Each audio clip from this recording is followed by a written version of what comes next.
मेरठ में हुए एक परिवार में 5 लोगों का कत्ल। जिस किसी ने भी इस कत्ल के बारे में सुना वह हैरान हो गया और परेशान हो गया। वो आखिर सोचने में मजबूर हो गया कि आखिर एक परिवार के 5 लोगों का कत्ल किसने किया, क्यों किया। और जब इन 5 डेड बॉडी का पोस्टमार्टम होता है तो एक ऐसा हैरान कर देने वाला खुलासा होता है जो कि वाकई में चौंका देने वाला था।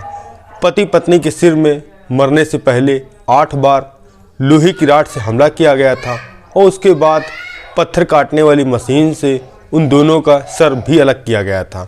और जो 2 बच्चियां थीं उनको एक एक रॉड मारी गई थी और फिर जो पत्थर काटने वाली मशीन से उनका गर्दन कलम किया गया था और जो 1 साल की बच्ची थी उसका गला दबाया गया था। अब पुलिस यह केस देती है यूपी एसटीएफ को और यूपी एसटीएफ की 5 टीमें गठित होती हैं उस अपराधी को पकड़ने के लिए जिसने इस पूरे घटना को अंजाम दिया। और एक नाम निकल कर आता है नईम बाबा। अब पुलिस की टीमें उसको पकड़ने के लिए धर पकड़ कर ही रही थी, तभी एक तारीख पता चलती है 24 जनवरी को वह मेरठ आया है अपने लड़के सलमान के साथ। अब पुलिस घेराबंदी करती है, उसका इनकाउंटर होता है और जब उसका बेटा शाम को पकड़ा जाता है फिर एक ऐसा खुलासा एसएसपी के सामने करता है जिसमें पूरी वजह निकलकर सामने आई। आइए आपको विस्तार से बताते हैं कि आखिर इन 5 कत्ल का क्यों किया गया और इसके पीछे क्या वजह थी। आप सभी दोस्तों को नमस्कार, मेरा नाम रवि है। अगर आप हमारे चैनल पर नए हों सब्सक्राइब बेल आइकन जरूर दबाएं। यह सच्ची घटना चालू होती है उत्तर प्रदेश का ज़िला है मेरठ और उसी के पास एक थाना है लिसाड़ी थाना और उसी के पास एक मोहल्ला है सुहेल गार्डन। और वो तारीख थी 24 जनवरी 2025 और एक मुखबिर पुलिस को फ़ोन करता है और बताता है कि आज सुबह तकरीबन 3:30 बजे एक शख्स जो कि मेरठ में हुए 5 कत्ल का असली आरोपी है नईम बाबा और उसका लड़का सलमान जो कि मेरठ आने वाले हैं। अब पुलिस को जैसे ही यह सूचना मिलती है फौरन दल बल के साथ उस आरोपी को धरपकड़ के लिए चारों तरफ घेराबंदी कर देती है। अब 3:30 बजे का सुबह का समय था और नईम बाबा जो कि उधर रास्ते से गुजर रहा था तभी पुलिस की टीम उसको घेरती है और क्रॉस फायरिंग होती है। नईम के पास भी रिवॉल्वर थी, वह भी फायरिंग करता है जिसके बाद पुलिस जवाबी कार्रवाई में उसके गोली सीने पर लगती है, उसकी मौत हो जाती है। और पुलिस जब तक उसको लेकर पहुंचती अस्पताल तब तक पता चला उसकी रास्ते में उसने दम तोड़ दिया और जो उसका बेटा साथ में था वह मौका पाकर वहां से भाग जाता है क्योंकि अंधेरा था। अब पुलिस की टीम उसको धरपकड़ के लिए चारों तरफ आकाश लगाए हुए बैठी थी कि कब वह मिले और कब वह उसको पकड़े। तभी एक सूचना और शाम को ही मिलती है लोहिया नगर थाने के पास जो सलमान है वह खेतों में छुपा हुआ है। अब पुलिस यूपी एसटीएफ की पहुंचती है, उसको गिरफ्तार करने की कोशिश करती, वह भागता है तो पुलिस वाले उसके पैर पे गोली मारते हैं, वह वहीं गिर जाता है सलमान। और जब उसको पुलिस पकड़ती है थाने लेकर आती है, जब उससे कड़ाई से पूछताछ होती है तो एक ऐसा वह सच बताता है जो कि वाकई में हैरान और परेशान कर देने वाला था।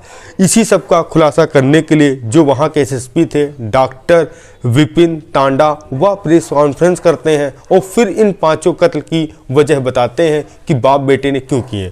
तभी सलमान बताता है आज से लगभग 2009 का साल था जो उसके चाचा, कुल मिलाकर ये लोग 7 भाई थे और जो तीसरे नंबर पे थे मोइन चाचा वह मेरठ से जाते हैं रुड़की के लिए कमाने खाने के लिए और सब कुछ ठीक ठाक चल रहा था। इसी दौरान लॉकडाउन लगता है, जिनका काम धंधा बंद हो जाता है, तभी वह अपने बड़े भाई यानी सलमान के पिता जिनका नाम था नईम, उनसे वह 5 लाख रुपए कर्जा लेते हैं। जो नईम था वह पहले ही मेरठ में रहता था और 10 से 15 साल पहले वह यहाँ से भागकर गया था पुणे में रहकर काम धंधा करता था और तांत्रिक का भी काम जानता था और वहाँ पर रह के वह टाइल्स का काम करता था जिससे उसको काफ़ी ज़्यादा पैसे मिलते थे। तभी मोइन ने सोचा क्यों ना अपने बड़े भाई से कुछ पैसों की सहायता ली जाए और जिसके एवज में उसने अपने बड़े भाई से नईम से 5 लाख रुपए लिए और बताते हैं वह उसका सौतेला था। अब जब थोड़ा लॉकडाउन गुजरता है उसके बाद मोइन का भी काम धंधा ठीक चलने लगता है। इसी दरमियान जो मोइन की भाभी थी यानी जो उसका एक उससे बड़ा भाई था जिसका नाम अमजद था, वह एक केस फ्रॉड में वह गया था, तिहाड़ जेल में बंद था। और जो उसी की वाइफ थी नजराना, वह अपने जेठ से कहती है कि मुझे 10 लाख रुपए की ज़रूरत है और मुझे वहाँ पर एक प्लाट खरीदना है। अब मोइन का काम धंधा ठीक चलने लगा था, तभी वह अपनी भाभी को 10 लाख रुपए देता है और कहता है कि तुम प्लाट ले लो और जल्द से जल्द मुझे पैसे दे देना।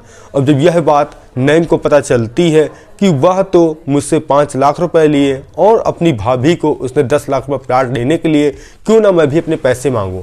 नईम तुरंत अपने भाई से कहता है कि मुझे 5 लाख रुपए दे दो, मुझे अपने धंधे में लगाना है।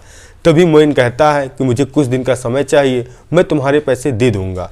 इसके बाद वह अपनी भाभी से कहता है कि मुझे पैसों की ज़रूरत है।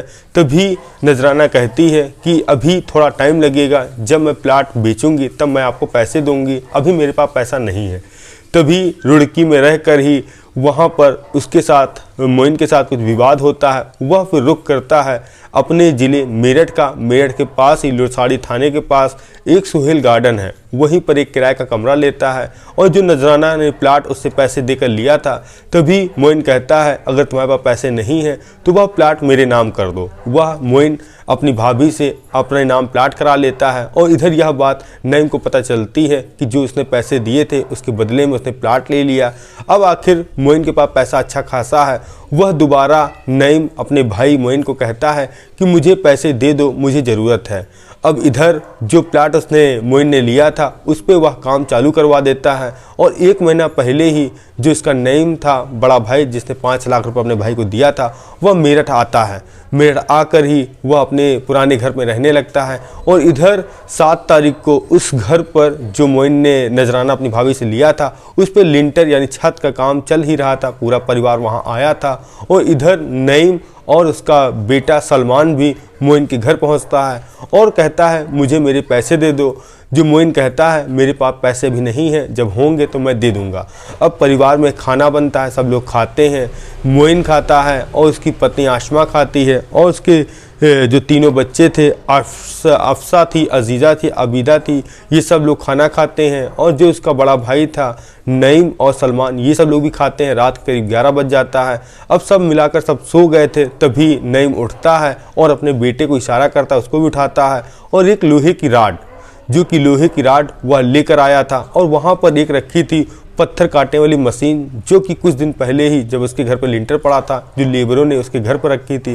तभी जो सलमान था अपने चाचा का मुंह दबाता है और नईम जो बड़ा भाई था अपने भाई पर ताबड़तोड़ हमले कर देता है। उसके पास कोई आवाज़ नहीं आती। उसके बाद फिर अपनी वह सलमान चाची को गला दबाता है और जब मर जाती है उसके ऊपर ताबड़तोड़ हमला करता है राड से कम 7 से 8 बार मारता है। जब उसकी मौत हो जाती है तब वह तीनों बच्चों को भी बारी बारी से मारते हैं और उसके बाद ही 5 घंटे तक उसी घर में बाप बेटा रुकते हैं और उनको ये शक था कहीं ऐसा तो नहीं कोई अगर जिंदा बच जाए जिससे वह पकड़े जाएं। अब सुबह के करीब 4 बजे ही थे, तभी वह सब अपने खून से सने कपड़े एक पोटली में भरते हैं और भरने के बाद अपने जो चप्पल हैं वहीं डाल देते हैं और उसके बाद सुबह ताला लेकर आए थे। उनकी मंशा पहले से थी पूरे परिवार को ख़त्म करना है और बाहर जाकर ताला बंद करते हैं और सुबह के अंधेरे में बाप बेटे निकलते हैं तस्लीम के घर, जो कि थोड़ी दूर पर था। वहाँ पर खाना पीना खाते हैं, सो जाते हैं। सोने के बाद ही वह फिर वहाँ से रुख करते हैं दिल्ली के लिए और वहाँ से मोइन का फ़ोन अपने साथ ले गए थे, जिसमें पुलिस को पता चले कि मोइन कहीं बाहर गया है।